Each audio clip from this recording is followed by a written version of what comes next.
Hello बच्चों, कैसे हैं आप? उम्मीद करती हूँ आप बढ़िया और एकदम मज़े में होंगे। आइए बच्चों, एक कहानी पढ़ते हैं जिसका नाम है पराजित सिकंदर।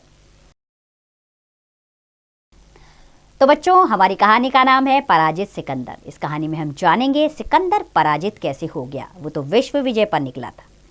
इस कहानी में आप राजा पुरु और सिकंदर के बीच की वार्तालाप और उनके युद्ध संबंधी विषय को जानेंगे। तो आइए अपनी इस कहानी को आरंभ करते हैं। राजा पुरु को युद्ध में परास्त यानी कि परास्त कर सिकंदर बहुत प्रसन्न था। अर्थात राजा पुरु और सिकंदर के बीच में युद्ध हुआ जिसमें राजा पुरु की हार हुई और सिकंदर विजयी हुआ। तो वो बहुत प्रसन्न था सिकंदर इस बात से कि वो विजयी हो गया।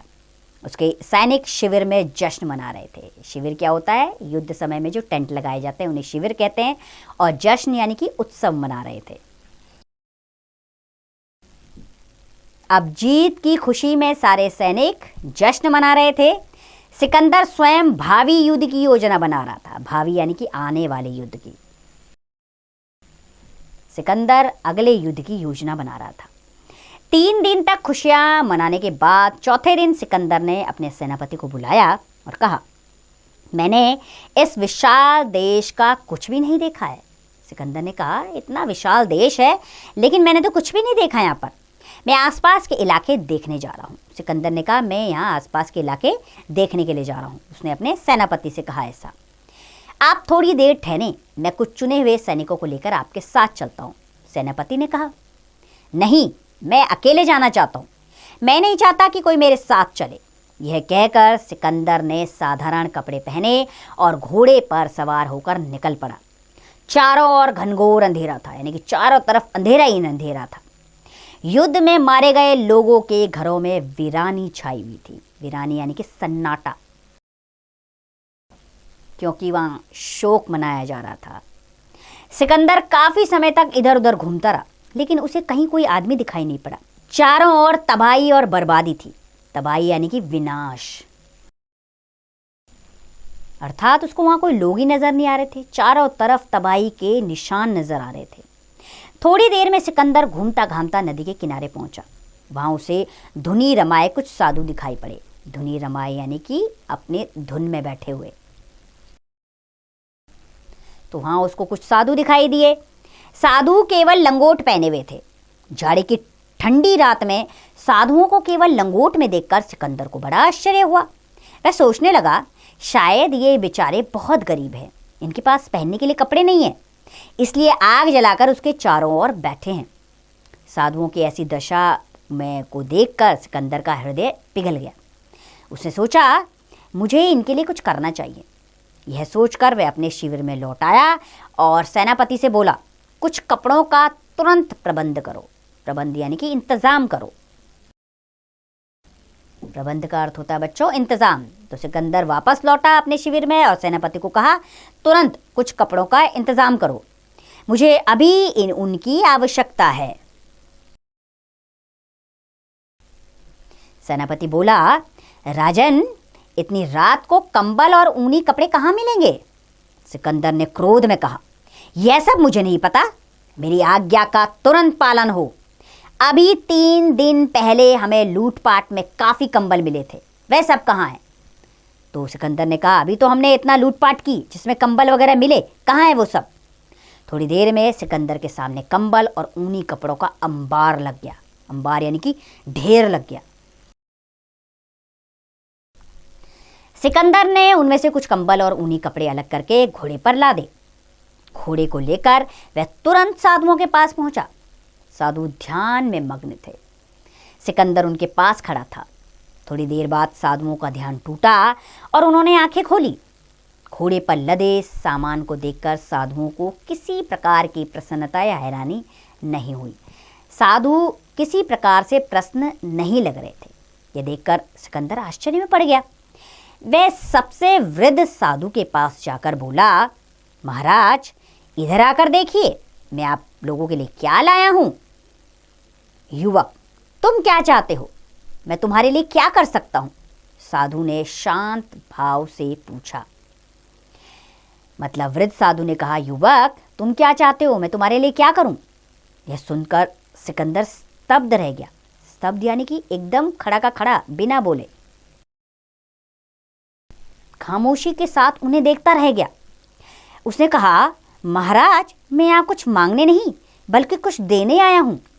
आप लोगों को कड़ाके की ठंड में बिना कपड़ों के देखकर मुझसे नहीं रहा गया, अतः मैं आप लोगों के लिए कंबल और ऊनी कपड़े लाया हूँ, इन्हें स्वीकार कीजिए। अब आप लोग मेरा परिचय जानना चाहते होंगे। सिकंदर की बातें सुनकर सभी साधु मुस्कुराने लगे। सबसे वृद्ध साधु ने सिकंदर को तीक्ष्ण दृष्टि से देखा। तीक्ष्ण यानी कि तेजी भरी, तीक्ष्ण दृष्टि से देखा और उसके कंधे पर हाथ रखकर पूछा, क्या तुम विश्व विजेता सिकंदर हो? तुम ही वह युवक हो जो संसार के देशों की खुशियां छीनकर उन्हें जीतने निकले हो?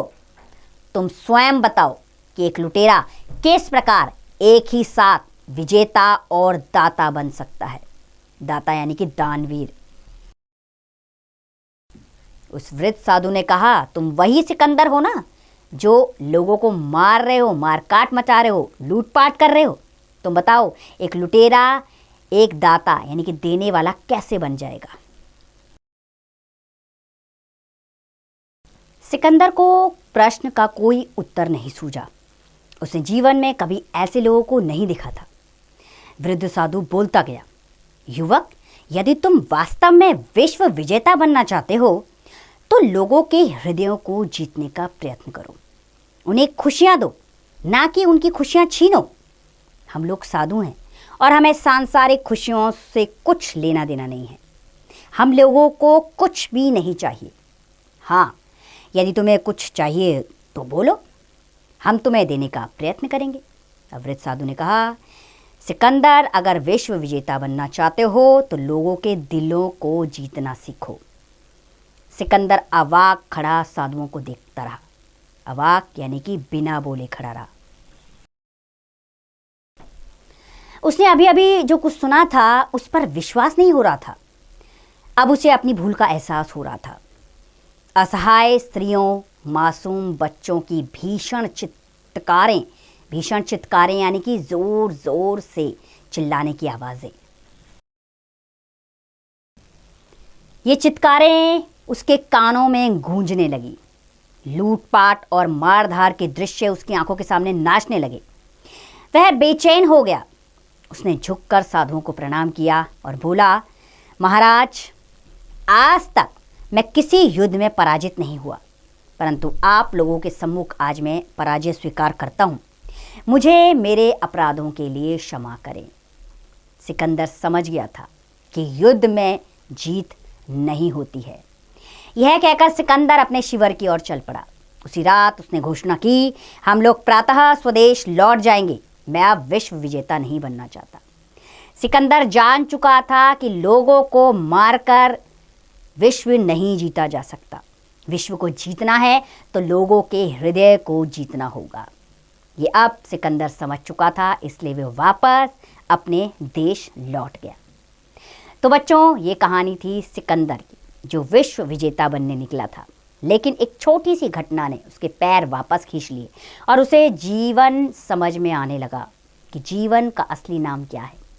लोगों को सुख देना, उनके लिए कार्य करना, ये जीवन है, ना कि केवल युद्ध भूमि में लोगों को मारते जाओ और देश के देश जीतते जाओ। ये जीत नहीं है, ये तो महापराजय है। तो उम्मीद करती हूँ बच्चों, ये कहानी आपको अच्छी लगी होगी। अब इसका अभ्यास कार्य आप स्वयं कीजिए।